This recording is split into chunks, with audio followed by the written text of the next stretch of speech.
আপনার এলাকার মানুষ আপনারা মাছ খাননি? মাছ না দেখি মাছ খান। আচ্ছা, আপনারা শ্যামপুর বাজার, হরিপুর বাজার যে মাছ উঠে, আমরা মাছালা বাইনতে যে আমরা তাকে মাছ মারিয়া লইয়া উঠেন বাজার, তারা সাঙ্গাত জিতা মাছ বেশি থাকে না মরা মাছ বেশি থাকে? মরা মাছ।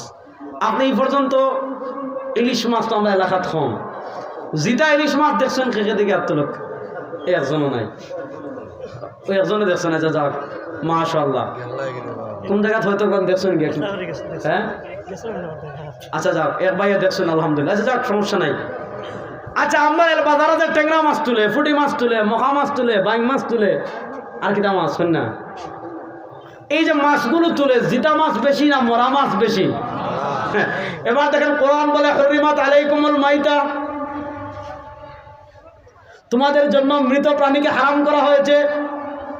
মনোযোগ, কোরআন বলে হুররিমাত আলাইকুমুল মাইতা, তোমাদের জন্য মৃত প্রাণীকে হারাম করা হয়েছে। আল্লাহ বলেন মৃত প্রাণী হারাম, আপনি ট্যাংরা মাছ খাইরা মরা। আল্লাহ বলে মৃত প্রাণী হারাম, আপনি বেড়া মাছ খাইরা মরা। আল্লাহ কয় মৃত প্রাণী হারাম, আপনি গোয়াল মাছ খাইরা মরা। আল্লাহ কয় মৃত প্রাণী হারাম, আপনি তেলাপিয়া কত ভাঙ্গা দুইটা জিতা পাওয়া যায়, আর তো বাকি সব কিতা মরা। বাজারে গেলে তেলাপিয়া পানি দিয়ে রাখে, আর দেখুন বড় বড় ফাঙ্কাস তুলে আনে আপনার মরা জিনিস খাওয়াইয়া, বড় বিশাল বানিয়ে আছে। ও দুইটা জিনিস না পাইলে আপনি মরা জিতা, আর বাকি সব মাছই তো মরা। আল্লাহ বলেন হুররিমাত আলাইকুমুল মাইতা, তোমাদের জন্য মৃত প্রাণীকে হারাম করা হয়েছে। তাহলে প্রশ্ন হলো, আমরা মাছ খাই কেন? দেখেন, তাহলে হাদিস মানা লাগবে কি লাগবে না? আল্লাহ বলেছেন হুররিমাত আলাইকুমুল মাইতা, মৃত প্রাণী খাওয়া হারাম। এবার প্রশ্ন হলো, সব মৃত প্রাণী খাওয়া হারাম নাকি কিছু খেতে পারবো, কোনটা আলাদা? এটার ব্যাখ্যা করেছেন সরওয়ারে দু আলম সাল্লাল্লাহু আলাইহি ওয়াসাল্লাম। এক জামাত সাহাবী একবার সমুদ্র পথে সফরে যাচ্ছেন। ইমাম তিরমিজি সুনানুত তিরমিজিতে হাদিস এনেছেন। নবী করিম সাল্লাল্লাহু আলাইহি ওয়াসাল্লামকে বলেন, ইয়া রাসূলুল্লাহ, ইন্না নারকাবুল বাহর ওয়া নাহমিলু মা'ানা আল-কালিল মিনাল মা আন নাতাওয়াদ্দাউ বিমাইল বাহর। ইয়া রাসূলুল্লাহ, আমরা যখন সমুদ্র পথে সফর করি, কক্সবাজার খেয়ে গেছেন দেখি আত্মলক্কা বহুত জন গেছেন। আচ্ছা, আপনারা খোকা চাচা দেখি, বাই দেখি, সব জায়গা আত্মলক্কা ব্যবসায়ী তো মেম্বার মানুষের লাগে, বুঝছেন? আচ্ছা বলেন তো, সমুদ্রের পানি মিষ্টি না তিতা? মাথেন না দেখি, প্রচন্ড তিতা। সমুদ্রের পানি আপনি খেতে পারবেন না, সমুদ্রের পানি আপনার যদি ভিতরে যায় আপনার বমি চলে আসবে।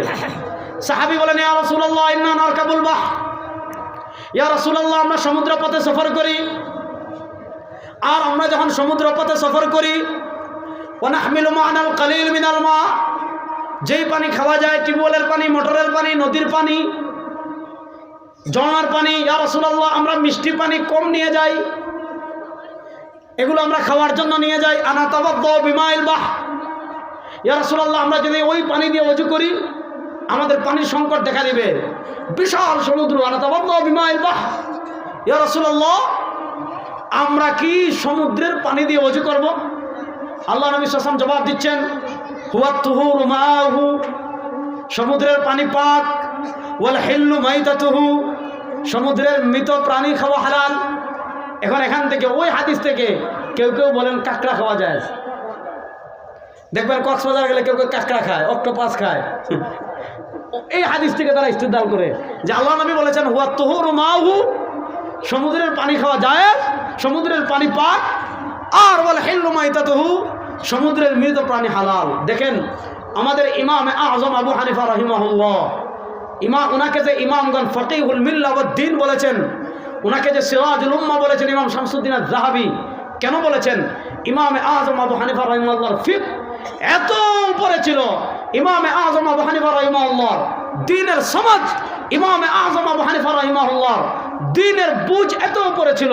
খুদ ইমাম শাফিঈ রাহিমাহুল্লাহ বলেছেন, আন-নাসু ফিল ফিকহি ইয়ালুন আলা আবি হানিফা, সারা দুনিয়ার মানুষ যদি এক পরিবারের অন্তর্ভুক্ত হয় তাহলে সারা দুনিয়ার মানুষের মাসআলা মাসাইল ইস্তেমবাত ফিকহের অভিভাবক হলেন ইমাম আযম আবু হানিফা।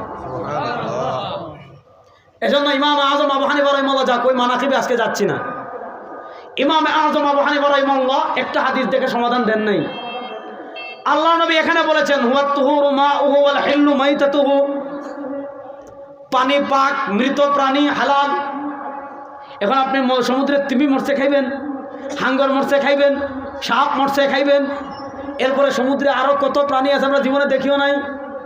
কাঁকড়া মরে পড়ে আছে, লাল কাঁকড়া মরে পড়ে আছে, বিষাক্ত সমুদ্রের প্রাণী মরে আছে, খুনটা খাইতে পারবেন?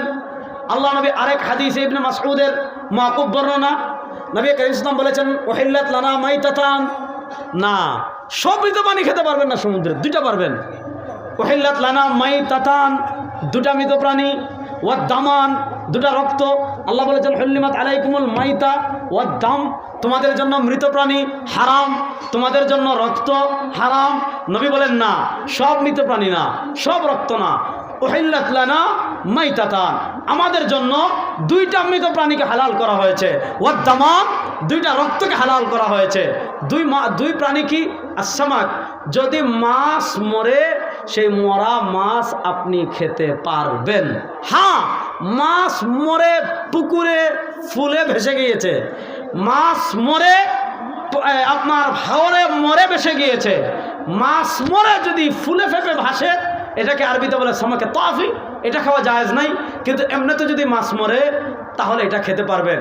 এবার দেখেন নবী করিম সাল্লাল্লাহু আলাইহি ওয়াসাল্লাম অন্য আব্দুল্লাহ বিন মাসউদের মাকুব বর্ণনা অন্য হাদিসে চলে আসছে যে সব মৃত প্রাণী খেতে পারবেন না, মাছ খেতে পারবেন, টিড্ডি খেতে পারবেন। এবার বলেন আপনাদের বাজারে, মাছ বাজারে কাঁকড়া মাছ বইলা কেউ বিক্রি করে? না দেখি। আপনার বাজারে মখা মাছ পাওয়া যায়, ইলিশ মাছ পাওয়া যায়, নাখম পাওয়া যায়, তেলাপিয়া পাওয়া যায়, ফাঙ্কাস পাওয়া যায়, ট্যাংরা পাওয়া যায়, কত মাছ পাওয়া যায়, গুতুম পাওয়া যায়, সেং পাওয়া যায়। সেংরা তারা এখন টাকি মাছ। আচ্ছা বলেন আমাদের সিলেট না পুরা বাংলাদেশে, পুরা উপমহাদেশের আপনি যত বাজার দেখছেন, আপনার থেকে তো আমি বাজার বেশি দেখছি কারণ আমি তো ঘুরি, বাংলাদেশের কোন বাজারে কি আপনি দেখছেন যে যেমন ট্যাংরা মাছ বিক্রি করে, কই মাছ বিক্রি করে, বেড়া মাছ বিক্রি করে, বলছে আজকে কাঁকড়া মাছ বিক্রি করবো? মাছের না কাঁকড়া এটা মাছ নেই। যদি মাছ হইতে যত ব্যস্ত, তাহলে বোঝা গেল আল্লাহ নবী ইসলাম আমাদেরকে মাছ হালাল করেছেন, মাছের বাইরে আর কোনো কিছু হালাল করেননি। কাঁকড়া এটা মাছ না, অক্টোপাস এটা মাছ না, এটা পোকা, এটা সামুদ্রিক প্রাণী, এটা পোকা। নবী করিম ইসলাম যেহেতু শুধু মাছ হালাল করেছেন, কাঁকড়া এটা মাছ না, অক্টোপাস এটা মাছ না, এটা সমুদ্র প্রাণী। এজন্য ইমাম আযম আবু হানিফা রাহিমাহুল্লাহ শফিক হানাফির ফতোয়া হলো আপনি কাঁকড়া খেতে পারবেন না, অক্টোপাস খেতে পারবেন না।